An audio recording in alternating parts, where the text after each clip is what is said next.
నమస్తే, welcome to BCN news. నేను విజయలక్ష్మి. ముందుగా ముఖ్యాంశాలు. పోలవరం నిర్వాసితులకు 306 కోట్ల ప్యాకేజీ ఇళ్ల తాళాలు అందించిన సీఎం చంద్రబాబు. 2027 నాటికి పోలవరం పూర్తి చేసి జాతికి అంకితం చేస్తామని హామీ.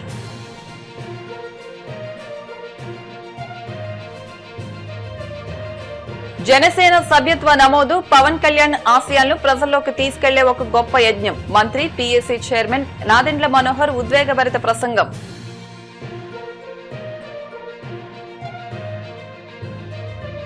సాగు తాగునీరు లేక రాయలసీమ ప్రజలు అల్లాడుతుంటే ముఖ్యమంత్రి అబద్దపు ప్రచారాలతో కాలయాపన చేస్తున్నారు. మాజీ మంత్రి సాకే శైలజానాథ్ ఫైర్.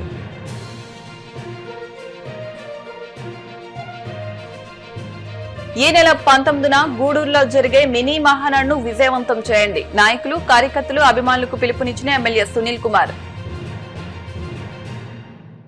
పోలవరం ప్రాజెక్టు నిర్మాణంపై తమ ప్రభుత్వానికి పూర్తి చిత్తశుద్ది ఉందని, నిర్వాసితుల సంక్షేమం పట్ల ప్రత్యేక అభిమానంతో ఉన్నామని ముఖ్యమంత్రి చంద్రబాబు స్పష్టం చేశారు. అమరావతి క్యాంపు కార్యాలయంలో పోలవరం నిర్వాసితులతో ఆయన సమావేశమయ్యారు. ఈ సందర్భంగా నిర్వాసితులకు 4వ విడతగా 306.61 కోట్ల పరిహారం, పునరావాస ప్యాకేజీని అందించారు. పలువురు లబ్దిదారులకు R&R కాలనీలో నిర్మించిన ఇళ్ల తాళాలను అందజేశారు. ఈ కార్యక్రమంలో జలవనరుల శాఖ మంత్రి నిమ్మల రామానాయుడు, ఎమ్మెల్యేలు చిరి బాలరాజు, మిర్యాల శిరీషాదేవి, ఉన్నతాధికారులు పాల్గొన్నారు.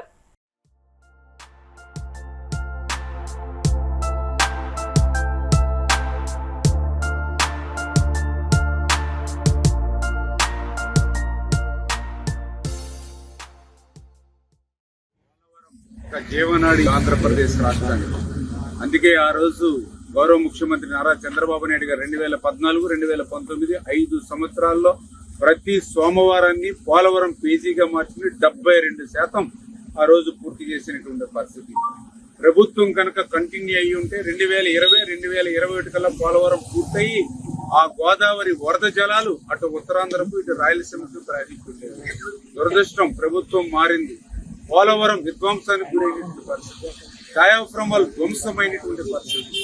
ఎంత దురదృష్టకరమైనటువంటి విషయం అంటే 2020 ఆగస్టులో వచ్చినటువంటి వరదలకు డయాఫ్రమాల్ దెబ్బతిందని ఐఐటి నిపుణులు చెప్పేంత వరకు ఆ రోజునటువంటి వైఎస్ఆర్సీపీ ప్రభుత్వానికి డయాఫ్రమాల్ ఉందో లేదో కూడా తెలియనటువంటి పరిస్థితి. డయాఫ్రమాల్ ఉందో లేదో తెలియకుండానే అసెంబ్లీలో సైతం 2021 జూన్ అన్నారు, 2021 డిసెంబర్ అన్నారు, 2022 మళ్ళీ జూన్ అన్నారు.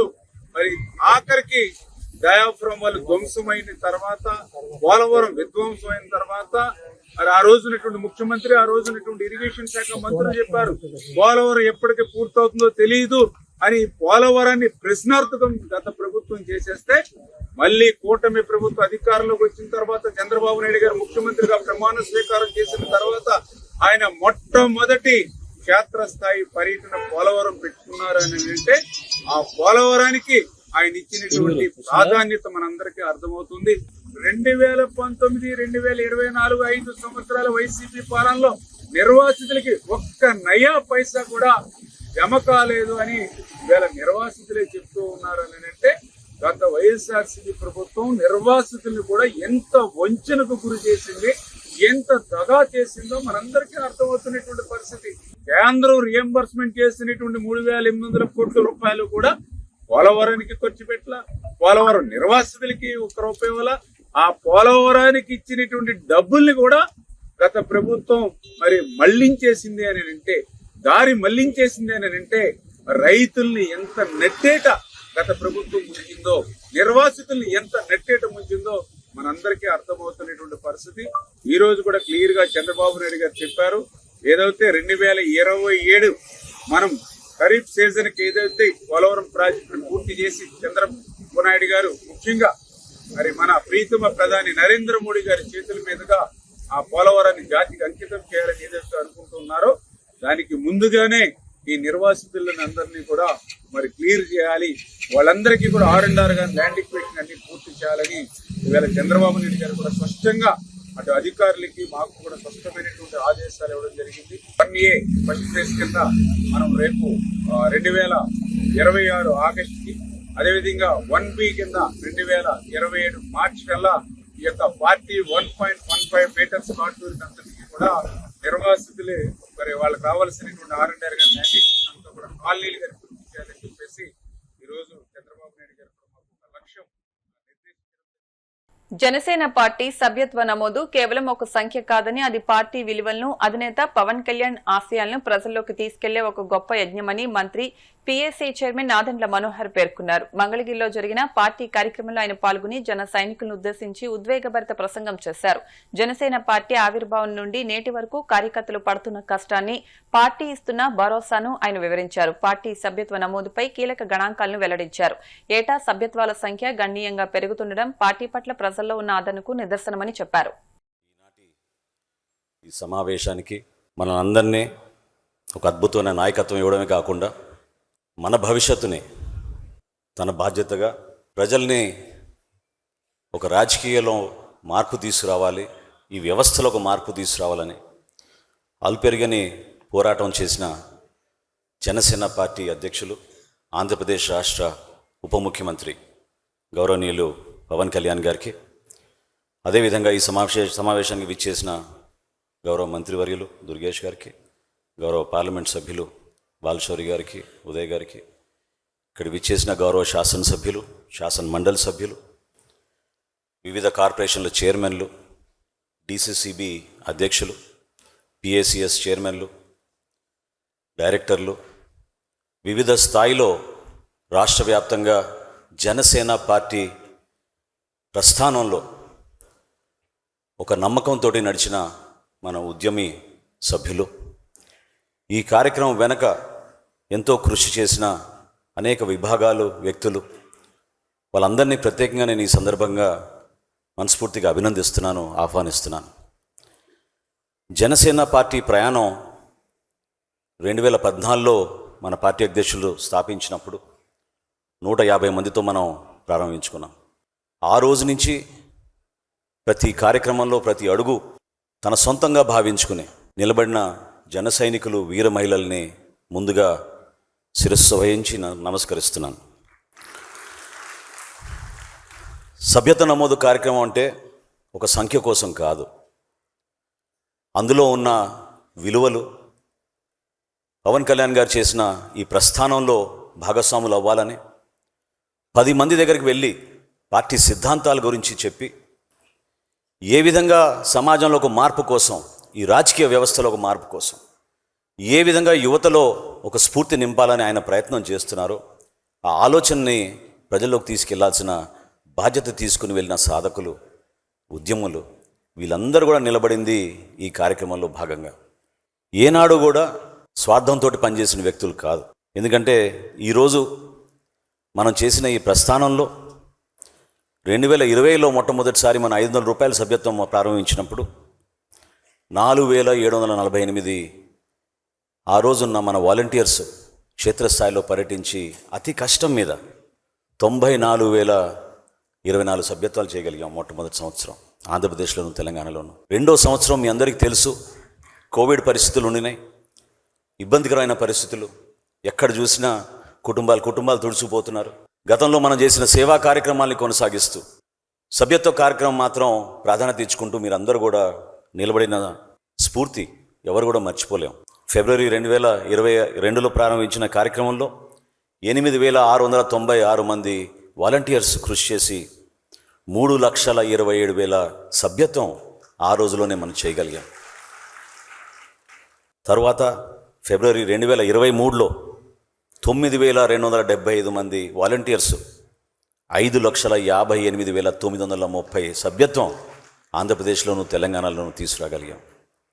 ఎన్నికలైన తర్వాత మీ అందరికీ తెలుసు ఏ విధంగా నిలబడి మనందరం కూడా కొత్త ఉత్తేజంతో, స్ఫూర్తితోటి రిజిస్టర్డ్ పొలిటికల్ పార్టీ నుంచి రికగ్నైజ్ పొలిటికల్ పార్టీగా ఎదిగి మనకి పర్మనెంట్గా మన సింబల్, మన చిహ్నం, మనం గాజు గ్లాస్ గుర్తు మనకు వచ్చేటట్టు 21 మంది శాసనసభ్యులు, 2 పార్లమెంట్ సభ్యులు, 2 శాసన మండలి సభ్యులు, అదేవిధంగా ఆంధ్రప్రదేశ్ రాష్ట్రానికి ఒక ఉప ముఖ్యమంత్రిని మన ప్రజలందరూ కూడా నమ్మి తన స్వార్థ రాజకీయాల కోసం సీఎం చంద్రబాబు రాయలసీమ గొంతు కోస్తూ రాష్ట్ర నీటి హక్కులను పొరుగు రాష్ట్రాలకు తాకట్టు పెడుతున్నారని వైసీపీ సీనియర్ నేత మాజీ మంత్రి సాకే శైలజానాథ్ ధ్వజమెత్తారు. క్షేత్రస్థాయిలో సాగు తాగునీరు లేక రాయలసీమ ప్రజలు అల్లాడుతుంటే ముఖ్యమంత్రి అబద్దపు ప్రచారాలతో కాలయాపన చేస్తున్నారని నిప్పులు చెరిగారు.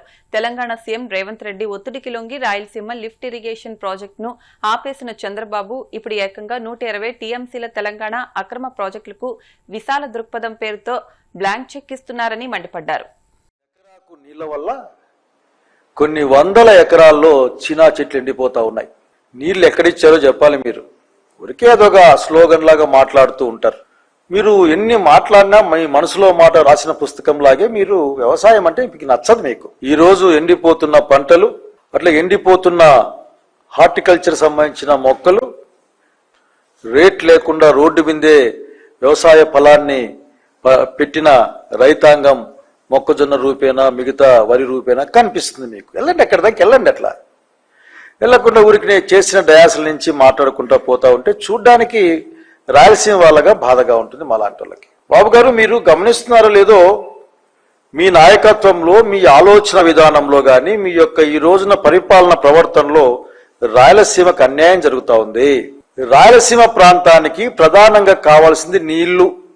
ఇండస్ట్రియలైజేషన్ కూడా నీళ్లు కావాల్సిన అవసరాన్ని గుర్తుపెట్టుకోమని కోరుతా ఉన్నా. మీరు ఏమైనా మాకున్న అరకొర నీళ్లను కూడా తీసుకెళ్లి అక్కడ ఇస్తున్నారో తెలియదు, కానీ నీళ్లు ఉండాలి ఇండస్ట్రియల్ డెవలప్మెంట్ కూడా. బహుశా ఆ విషయాన్ని మర్చిపోతున్నట్లున్నారు మీరు. ఈ మధ్యకాలంలో 11వ తారీఖు అనుకుంటాను నేను, బహుశా ఈ నెల, కేంద్ర జల వనరుల శాఖ మంత్రి, జలశక్తి శాఖ మంత్రి మీతో మాట్లాడుతూ సమావేశంలో ఏమన్నాడంటే, తెలంగాణ వాళ్ళ పాలమూరు రంగారెడ్డి ప్రాజెక్టును మీరు ఒప్పుకోండి. బహుశా ఒక ప్రముఖ పేపర్లోని వార్త నేను చూశాను. తద్వారా తెలంగాణ నీటి అవసరాలు తీరుతాయి. ఆ పైన మీరు నల్లమల సాగర్ని వాళ్ళు అడ్డం పడరు అని మాట్లాడారు. మీరు విశాల హృదయంతో దృక్పథంతో ఆలోచించాలని చెప్పినట్లు వార్తలు వచ్చాయి. మీరు ఏమైనా ఆలోచిస్తా ఉన్నారా అడుగుతున్నాం. ఇప్పటికే రేవంత్ రెడ్డి గారి యొక్క డిమాండో కోరికో మీ ఇద్దరు రూమ్లో కూర్చొని మాట్లాడుకున్న మాటల వల్ల రాయలసీమ ఎత్తిపోతల పథకం మీరు ఆపేస్తే ఇప్పటికే రాయలసీమ రైతాంగం తమ పంటలు ఏమవుతాయో భవిష్యత్తులోని భయపడి చచ్చే పరిస్థితి వచ్చింది. మీరు దాన్ని ఖండించలే. మీరేమనుకుంటారంటే ఎన్డీఏలో చాలా ఇంపార్టెంట్ కదా మీరు అనుకుంటూ ఉంటారు. ఎన్డీఏ గవర్నమెంట్లో చాలా ఇంపార్టెంట్ అని బాబు గారు, కాబట్టి అన్ని నేను తెచ్చుకుంటానులే అనుకుంటుంటారు మీరు.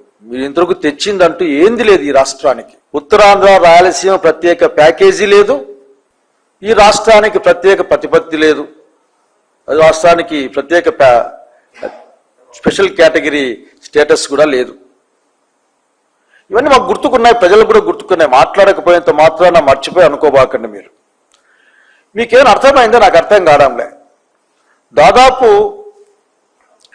అష్యూర్డ్ వాటర్ కింద నీళ్లు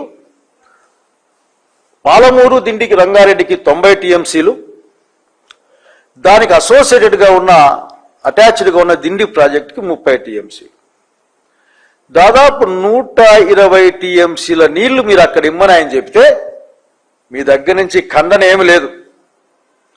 బ్లాంక్ చెక్ ఇచ్చేస్తా ఉన్నారు నీళ్ళలో. మీరు బ్లాంక్ చెక్, రాయలసీమ ప్రాంతం ఏమైనా కానీ మీకు ఇబ్బంది లే అనే ఫీలింగ్లో ఖాళీ చెక్ రాసిస్తా ఉన్నారు తెలంగాణ వాళ్ళకి. బహుశా ఖాళీ చెక్ అడిగాడేమో ఆయన నీళ్ల మీద కేంద్ర జలవనరుల శాఖ మంత్రి పాటిల్ గారు.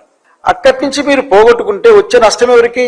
డైరెక్ట్గా రాయలసీమ ప్రాంతానికి, కృష్ణ నీళ్ల మీదే డిపెండ్ అయ్యి బతికే గొంతు దడుపుకునే రాయలసీమ ప్రాంతానికి నష్టం వస్తుంది. మీరు నల్లమల సాగర్కి నీళ్ళు ఇస్తారట పోలవరం నుండి, దాదాపు 200 టీఎంసీల దాకా తెచ్చుకోవచ్చు కదా అని. బహుశా సబ్జెక్ట్ మీరు కరెక్ట్ చేయండి, నాకు ఇబ్బంది ఏం లేదు. 200 టీఎంసీల ఏ నీళ్ళు వస్తాయి? వరద నీళ్ళు వచ్చే అవకాశం ఉంది అని చెప్పారు. మీరు గుర్తుపెట్టుకోవాలి, 80 టీఎంసీలు దాటిన తర్వాత, నాకు గుర్తున్నంత మేరకు 80 టీఎంసీలు దాటిన తర్వాత పోలవరం నుంచి ఏ డైవర్షన్. ఇప్పుడు కాసేపు ప్రకటనలు.